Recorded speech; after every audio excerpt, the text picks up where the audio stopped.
It's hard for me to speak out on this, but when you have a mother that does not even believe their own daughter right here, that's a serious problem to me. And it's a problem in the black community because I'm voicing to you that your husband was inappropriate with me. And why do you not believe that?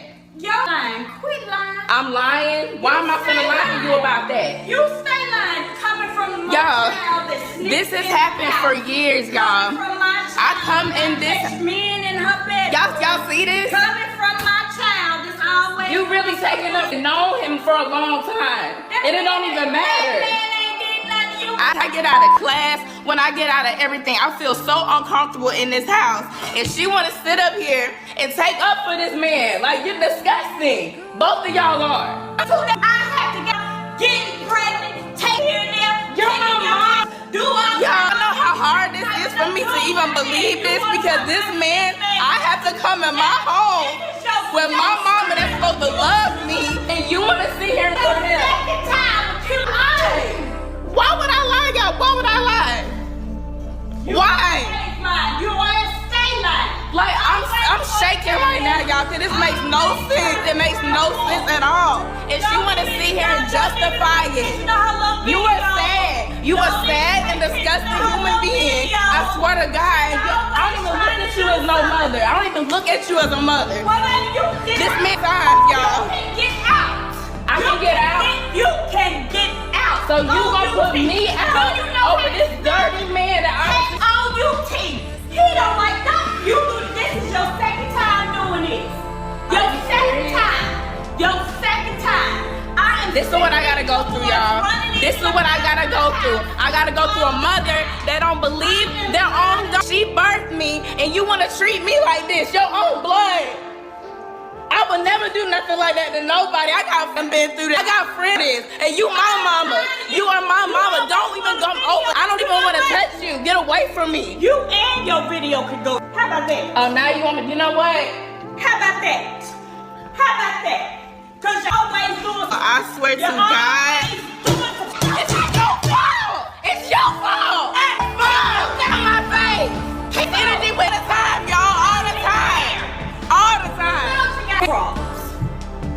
Look, check this out, bro. We gotta call a spade, man. Anybody who's old enough, who's been around the block, any common sense to tell you that this type of stuff happen all the time. We got women right now who are knowingly harboring predators underneath the same roof where their susceptible children live. Teenage children, above the age of 21, kids, the whole spectrum. And this stuff has been pointed out to them, brought to their awareness, and they chose to overlook it, sweep it under the rug, and just basically flat out discount it. And guys, this is real important. A lot of women, especially mothers, are so hard up looking for a man just to lighten the load or just want male companionship that they will overlook all of the outcries of their children, man, and just flat out say, I don't care. It's all about me, right? And that's wrong. A lot of women are just as bad as the men who are committing these acts. A lot of women are just like Jody Mama from Baby Boy. You mean you gonna choose a man over me? Your own son, your flesh and blood. A lot of women are like that, man. I'm serious, dude. Guys, if you have kids, man, bro, I don't care what you gotta do, but you gotta figure out who that woman bringing around your kids. And women, shoot, some of these women are predatory as well, man. You know, there's a countless amount of men who were young, 9, 10 years old, and they mama best friend, mama coworker, a neighbor, somebody that the mama is close to came over there and stole your innocence, man. You wasn't even attracted to this woman. You wasn't even thinking about that type of activity, right? It happens all the time, bro. We gotta be mindful of the people we bring around our kids, man. Cause I know one thing for sure, I'm gonna catch a body, bro. Boy, ain't no statute of limitations of how long it would take me to catch a body. If my daughter was 40 years old and I'm 80, I don't care how old I am, and she tell me somebody did something to her and that person's still alive, I'm gonna send them to their maker. You feel that the type of music that's being produced has affected how we go about relationships on a day-to-day basis? Absolutely, bro. You got people that's learning how to have from rap songs. I learned what running a train was, not that I've ever run a train, but I've learned about what running a train was from the Hot Boys song called Keisha. It was Lil Wayne's song on his album The Block Is Hot featuring Juvenile, BG, and Turk. And they talk about running a train on a chick named Keisha. I didn't know what running no train was, man. I was a kid when that came out. So of course people are learning how to have and how to approach the opposites, how to holler at the opposites, how to do all this stuff from hip hop music and hip hop culture. Anytime you got Lotto on stage acting like she giving somebody head, you heard me, with the microphone, and she's on stage at the Rolling Loud Festival and she's acting like she giving somebody head, you think little girls ain't looking at that being like, oh, bet, well, that's my favorite rapper, so if that's what she doing with her time on stage, that must be what I gotta do when I get in that position with a dude. Or maybe it makes me curious to want to get in that position with a dude as a young woman watching that. When you got Janelle Monáe, very smart, educated, talented woman, but when she get on stage at Essence Fest and she choose to lift her shirt up and show her breasts, she know that they call it sexual liberation, but it's really just you just trying to go viral. I'm not gonna lie to you, man. Music can influence you to do a whole lot of stuff, man. You know, it's no secret. Music is powerful. Just think about cinematic movies. If the music wasn't hitting at certain parts, suspenseful music, tension music, high adrenaline, high octane music, then certain scenes wouldn't hit the same. You know, another thing I would argue is this: when these kids are riding around looking for the ops, what do you think they listening to? You think they listening to Al Green? You think they listening to Teddy Pendergrass? Love TKO? Hell no. They listening to... Don't hype him up cause he a how your whole block cry. His balloons in the sky. They say they on they block, it's time to slide. Fuck them up. They listening to that type of stuff. And you know, when you in the bed with your tenderoni, you know, some of you niggas thugged out. I know that. But most people gonna put on some soft music, man. Some music that you could dig deep to. Put that baby leg in them, right? Music is powerful. So music can influence people on so many different levels. I agree with Mr. Augustine. I forget his rap name. His name is David Augustine in real life. He's from New Orleans. I know him. But yeah, he's spot on with this. Which one is harder to be in a relationship with, single mom or single father? I'm gonna have to say single father. A single mother, wouldn't you say she's looking for that man to step in as a provisionary at some point, meaning that he will have to provide for those kids at some point? Some point. Like he would have to show some. Okay, now so take that, right? Mm-hmm. Would you say the same thing for the single father? Would he look for that woman to come in and to provide tangible things from that woman? Would he look at her to provide that? No. Okay, so think about that, right? So since the woman looks for security value naturally, whether she got a kid or not, she looks for security. And in order to get that security met, the guy has to provide. Right. But vice versa, on the single father, he's not looking for that girl to come in and to provide. So wouldn't you say it's harder for a guy to date a single mother because he has to provide something? Not only that, let's say this, right? Wouldn't you say that he has the bulk of the responsibility with zero authority when it comes to the kids? Because if the kids is acting up, don't talk to my kids like that. Oh, don't hit my kid, that's my baby. Oh, don't do this. So he has all the responsibility of raising these kids, but no authority. And guess what? Responsibility without authority is slavery. Wow. Yeah, you're speaking.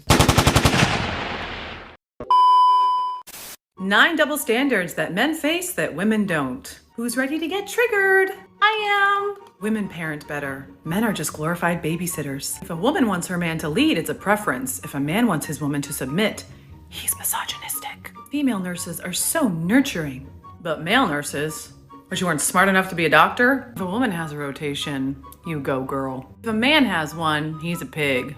Peter Pan. If a woman commits a crime, she goes to prison, but he goes to prison for 63% longer. She won't date under 6 feet, and he doesn't want to date overweight. What an asshole. Makeup is enhancing, but that beard is just covering up your lack of a chin.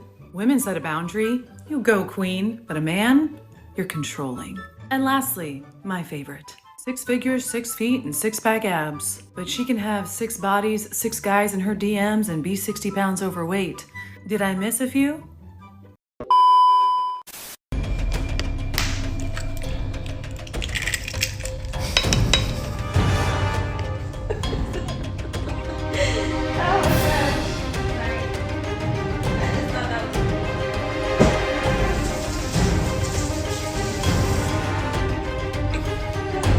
Okay. Girls are sneaky. Let me tell you one of the ways that we are sneaky. Something that men probably don't pay attention to. So let's say you're at a club, at a party, at somebody's house, at a bar, down the street, at the mall, whatever. And let me put my phone down, hold on. This is juicy stuff. And there's new men in the vicinity, men approaching you guys, entering the establishment walking towards you, whatever the case, right? There's just men approaching you guys as a couple, or just walking by you, somehow just walking your way or making their way known to you, right? And the girls start doing this.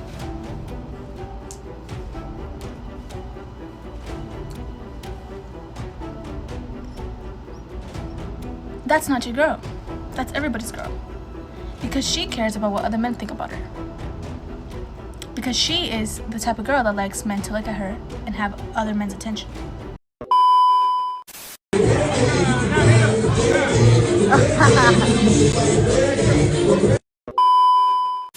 What is a good amount of money to spend on a first date? A lot of girls feel like I gotta spend a minimum $300 to be with them. I'm like, 300 what?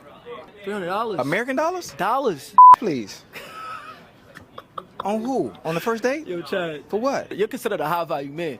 So ladies, this is for, this, you got money? I think high value is based on stream of income, revenue, but I am extremely cheap and financially conscious, so I don't consider myself a high value man. And you have a lot of money. Yes. Yes, and I'm gonna save it, which is why a $300 date ain't never happening. Because what am I paying for actually? If I'm at wit's end and I need help and I'm with you and you need a $300 date, can she save me? Can she help me? Is she an asset or is she a liability? Because anybody need a $300 date off rip is nothing but a liability. I mean, it is. Let's call a spade a spade. I'm with you. The women that want $300 dates, there are men out there that are going to continue to take them on them. That's why the women can always say, I'm not doing nothing but $300 a date. Because there are men that will spend $300 to reach their end goal. We know what the end goal is. 300 American dollars, man. These women that lost their mind, bro. I spent $600 on a date with my baby mama, and me and her, you know, we locked in straight up. And I wanted to have a true experience, man. The meal was 450 American dollars, and then I left the waiter Raquel, sweet girl. I left her a $150 tip, put my bill at $600. Real talk. And guess what? I got that money right back. You put good out, you get good in. It's that simple. But under any other circumstance, especially a new woman, she ain't getting no $300 date. Hell no. You gotta earn that. This ain't no real person. This is not a real human. This is an artificial intelligent robot, and y'all done blew her jaws and her neck up. I was talking to one of my coworkers about how bitches be cheating. And he was like, you know what's worse than your bitch cheating on you? Her trying to cheat on you, but the guy said no. And I was like, bro, did that happen to you? He was like, yeah. And I was like, bro, give me a hug. And he hugged me. And bro cried in my arms. I'm not gonna hold you. Bro cried in my arms. And I started to laugh, but then I was like, if I was in your shoes, I'd be doing a lot more than crying. I held a grown-ass man in my arms at 4 a.m. for like 20 minutes. That's the TikTok. We bought our husbands matching shirts without them knowing for a surprise husband appreciation dinner.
Nah, guys, this was today's segment of Positive Vibes, man. I know a lot of y'all don't believe in marriage. I know y'all think all women are cheaters. I think you think all women are scum of the earth. I know a lot of y'all really feel that way. But guys, husband appreciation. Where have you even heard of that before?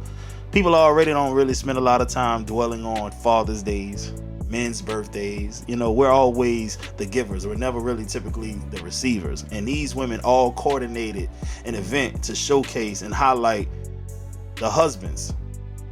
Put them on a pedestal for the day. That's love right there, man. Real talk.